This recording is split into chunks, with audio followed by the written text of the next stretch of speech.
Dirty Work Inc. Season 2 by Joshua Waggoner. Well, look who it is. Back for more, huh? Let me guess, you just had to know what happens next. Am I right? Yeah, okay. Pull that chair up and let's get started. Let's see, where'd we leave off last time? Followed the wrong guy, new leaf didn't work, room full of butchered people, yada yada yada.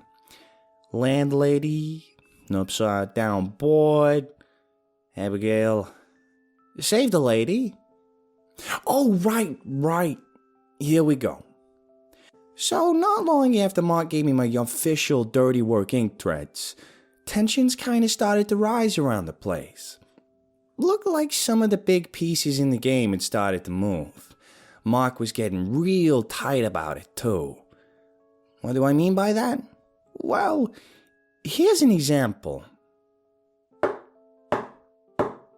Hey, who's at the door? Mark hissed at me as he came stumbling down the hallway that led to the morgue, where he'd been using the crematorium to burn some, evidence.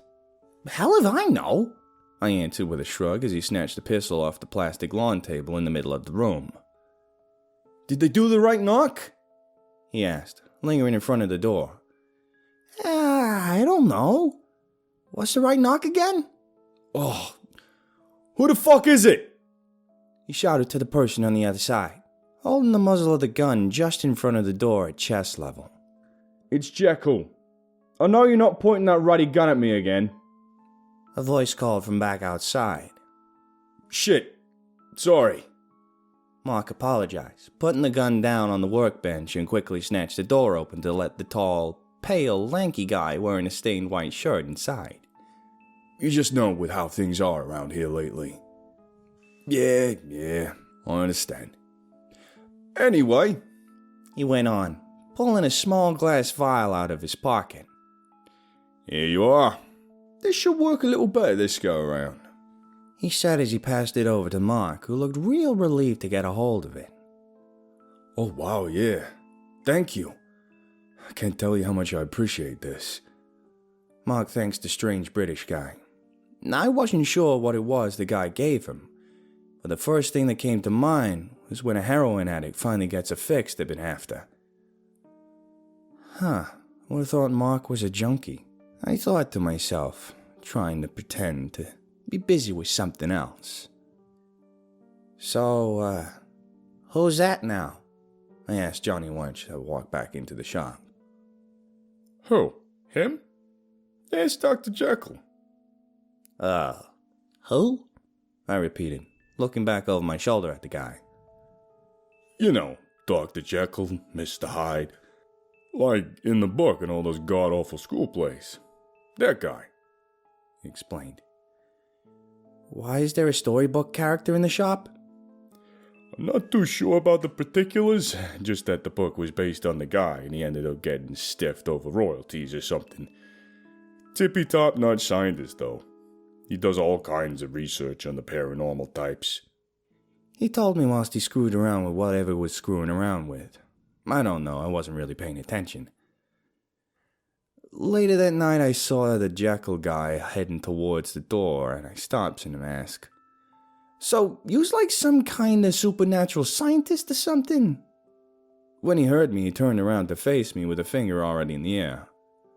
Paranormal? Say again? I responded with a shake of my head. Paranormal. The only thing we can be sure about is the things natural to the reality we live in. There's rules and whatnot we all gotta follow, man or monster. So it's paranormal, not supernatural. He explained as he leaned his tall, lanky body down to my level, which was something by itself, cause I ain't exactly a short guy. Now what about what now? Yeah. So what exactly kind of stuff do yous do? Scientifically? Well, plainly enough, I study underpinning physics that make the paranormal possible to gain actionable knowledge that can be used to better the lives of the paranormal And hopefully one day everybody else. He answered with a little gleam in his eyes as he spoke to me. Wow, that's awful. What's the word? Magnanimous of you? I gotta ask, why the holy hell are you hanging out with types like, well, us? I questioned in my morbid curiosity. Ain't nobody perfect, mate. He replied with a wink before pulling the door open and stepping out into the night. As I shut the door behind him, Mark was walking up to me with one of those little plastic containers he just pulled out of the mini fridge in the back of the shop. Yeah, one of the riders is coming by for a pickup. When they knock, just hand him this, he instructed, handling the clear box of human meat. Yeah, sure. Hey, let me ask you something. How do you account for all this? You know, revenue-wise? I asked, giving the container a little shake. You mean like taxes and laundering and shit? We don't, he answered bluntly. What? How? I shouted a little louder than I planned to. It's a legit operation, he replied, giving the butchering tables a few pats. Alright, you remember that guy you whacked not too long ago? How I told you he's one of the ones who knows about the para-whatever? Well, that particular bureau or department or whatever the hell it is are perfectly aware that some of them need human meat to live. Look at this, he added, opening an envelope, pulling a piece of paper from it to show me. Hey, yo, this is some fucking government subsidy. Yep.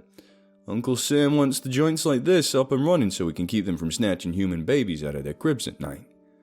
Or at least that's what they'll be led to think if we ain't around to do what we do. Mark said as he folded the paper back up and slid it back into the envelope. While he was doing that, someone started pounding on the door. You're up, Mark said once the banging died down. So I walks over to the door and pull it open. It's one of those cute girls that's always hanging around the bastard I almost whacked by accident. Not the one with the half-fucked-up face, the tall one with the shitty attitude and accent thicker than mine.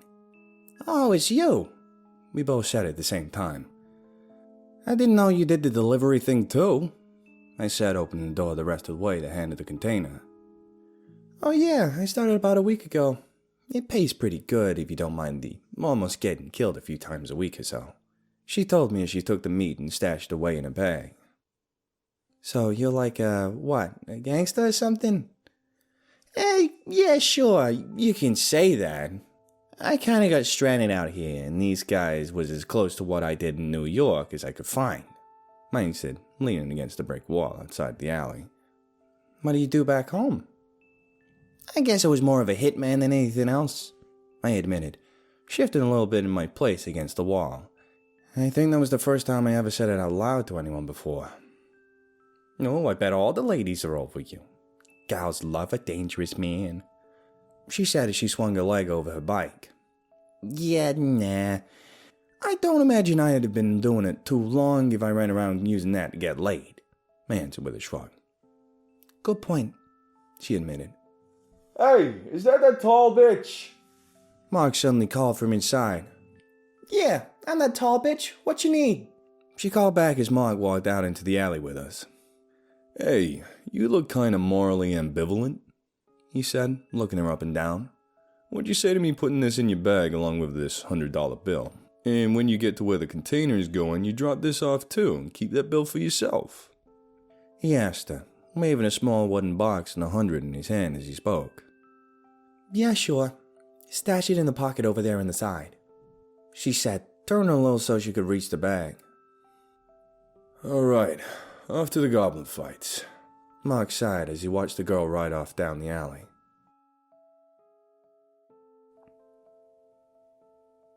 I thought you said we was going to the goblin fights, I said as we pulled up to an apartment building we hadn't been to before. Yeah, and that's where we're going. After this. You just stay here, he explained as he popped the van door open and jogged up to the building's entrance. You're the boss, I sighed, resting my head against the glass. He interrupted me playing Othello on my burner phone whilst I was waiting. I noticed he sat down in the driver's seat with his eyes a little red. He still had a little sniffle. I knew it. Mark was a dopehead. Well, I'll be damned. Okay, let's make some money somebody else made for us. He said as he turned the ignition and pressed the gas. You gotta take it out of park there, boss. Shut up! I know what I gotta do. He barked at me before shifting out of park and hitting the gas again. Somehow surviving his worse than usual driving, we finally pulled up to the fights. But as soon as we got there, we could both tell something was up. We were a little late. There should have been more people there by now. As we looked around, suddenly Danny slammed up against Mark's side of the van. Mark! You have to help! Danny, what's going on? Mark asked as calmly as a monk as he opened the door, pushing the panicking goat guy out of the way. They just showed up and started trashing the place. 2 of them! Danny tried to explain as he pointed in the direction of the building. Who? Oh, fuck it. Never mind. Hopping down out of the van and strolling towards the cruddy building with both hands tucked inside the front pocket of his sweater. Yo, boss! What's going on? I shouted as I ran to catch up. What I was worried about, probably, he answered, never missing a step. As we get closer, all of a sudden 2 guys wearing all white kicks open one of the steel doors of the building, sending it flying across the parking lot, and walks out into the street. Even from a distance, I could see that they had blood in their hands, and speckled all across their clothes. That shit don't work for me, Mark told them both as he kept his stride and made his way. This is my turf, and nobody, but nobody, fucks with my turf. Then they both just started laughing at him. An action that, from my own personal experience, is something that don't get you favorable results with Mark. And just exactly what are you gonna do about it? One of them asked as the other one punched a whole ass chunk of brick from the wall next to him. But Mark just kept making his way to them. So one of them starts walking to meet him halfway, I guess. And then, when the guy in white was a few steps away from Mark, bang! Bang, bang! The guy stops dead in his tracks as 3 shots ring out from the now smoldering hole in Mark's sweater pocket. Not hesitating and still not stopping, he pulled the snub nose he had in his pocket out, pressed it against the stunned and terrified guy's forehead, and pulled the trigger. As the man dropped to the ground, Mark kept moving and was now headed straight for the one that was left. Not saying a single word, the guy turned and ran down the far alley as fast as he could, never looking back. Wow, boss, that was some man from nowhere shit. What's all this about anyway? I asked once I caught up with him. Check the underside of that one's pinky finger, he told me, pointing down at the body with the muzzle of his revolver. It's got a little wing tattooed on it. I said up to him as I investigated. The other hand got it too. Yeah, angels. That's what I was worried about. They haven't been around here in forever. Since before I even joined Dirty Work Inc. The guys who started the racket ran them out a long time ago and locked this territory down. He explained as a look of frustration made its way onto his face. Oh hey, Los Angeles, I get it now, I mumbled to myself. Hey, Danny, help me with his body, Mark suddenly instructed. Louie, you go back to the van and get those tin snips out of the toolbox in the back. The hotel pays a decent bounty for anyone who kills an angel that don't work for them. Okay, but why the tin snips though? I asked. You just gotta bring them both fingers with the tattoos on them as proof. He explained, and he helped Danny drag the body towards the van's direction. We'll cook the rest of him in the furnace when we get back to the shop. Get the top out too. We'll roll him up in it. Don't want his ass leaking all over the back of our van. We ended up leaving without the money we came for. No protection, no payment for protection. Mark wasn't all too happy about it, even though he was the one who told Danny to keep it. And we had the cash from the bounty to make up for it, but he still seemed bothered by these angels sniffing around. So that's why you're being all on edge at the shop, I asked on our way back. Yeah, Abigail gave me a tip their boss was making moves again. We might run into them. Oh yeah, Abigail, I said to myself. Now what the fuck's wrong with you? He asked, glancing over at me. Huh?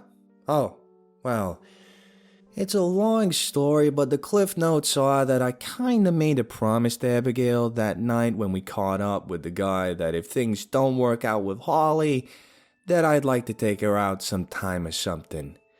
Except it was a spur-of-the-moment thing because I felt really bad for her. It just seemed like the right thing to do. But ever since then, I've been thinking about it, and I don't know how the hell I'm supposed to make that work. And Mark, in an unprecedented act of empathy and compassion, looks over at me in this difficult time, and proceeded to...